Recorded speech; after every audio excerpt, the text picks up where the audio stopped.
жылдамдыгынын өсүшү, ошол жана айткандай элдер бат-баттан үйрөнө баштады, жаңы навыктар, жаңы нерселер бат-баттан пайда боло баштады.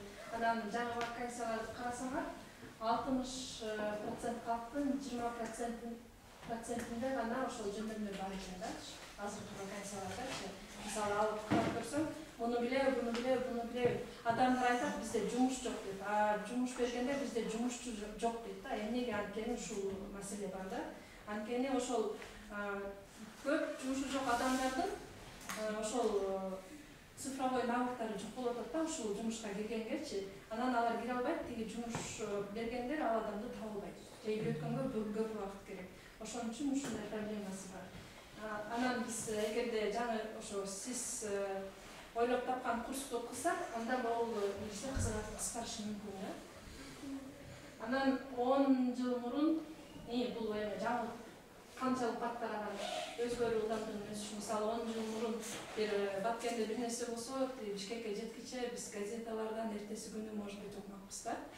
Же телевизордан бир 2-3 сааттан кийин. Азыр болсо интернетке кирдиң, видео жөнөттүң бүттү.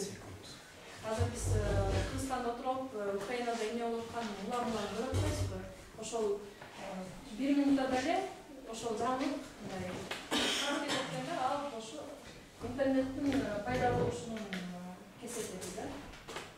Анан бул жакшы жагы да бар, жаман жагы да бар. Анткени Fortune 500 деген мировой рейтинг бар компаниялар. Ошолордун 2000-жылдагы 500 компания жок 52% ошолорду уже банкрот болуп кетти да. Анткени алар өз убагында ошол мезгилдин талабына жараша өзгөрө албай калгандыгына байланыштуу да.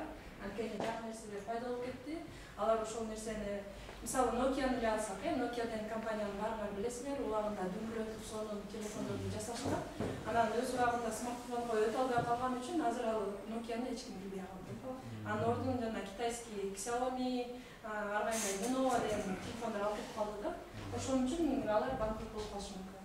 Ошон үчүн сиз эгерде азыр курс жасап чыгарам десеңиз, ошол форматын жакшылап ойлонушуңуз керек да. Ошол форматта мисалы азыр мага сүрөт керекпи же видео керекпи же мен аудио кылсам болобу. Сүрөт азыр бат эле эскирип кетиши мүмкүн.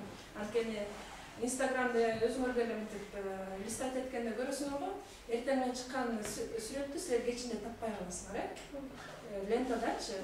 Ошон үчүн силер же видео кылышыңар керек, же аудио кылышыңар керек, же ошол өзүңөр создавать эткен контентти бир жерде сактап калышыңар керек да. Мисалы YouTube канал сыяктуу, же болбосо ар кандай платформалар бар, Moodle же кандай десем Udemy деген курстарды саткан немелер бар го, ошол жака жүктөп сактап калышыңыз керек да.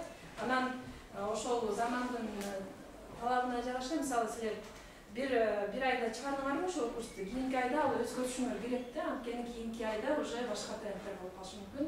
Элдер башка мисалы талап кылат, сиз ошол мисалдарын хотя бы жаңыртып турушуңар керек да. Структурасы как бы ошол бойдон калат, бирок ичиндеги контент кичине өзгөртүш керек. Мисалы биз деле ушул курсту сизге окудукпу, биз Караколго барганда кайра ушул курсту окуп коебуз, анткени биз бир жумадан кийин барабыз, башка мисалдар керек болуп калат да. Ошон үчүн дайыма жаңылык турушуңар керек. Курс создавать этет десе эле, бир жолу создавать этип анан акча алып отура бермеңиз. Создавать эткенден кийин улам-улам жаңылап туруп, улам-улам жаңы идеяларды кошуп туруу, жаңы форматтарды кошуп туруу.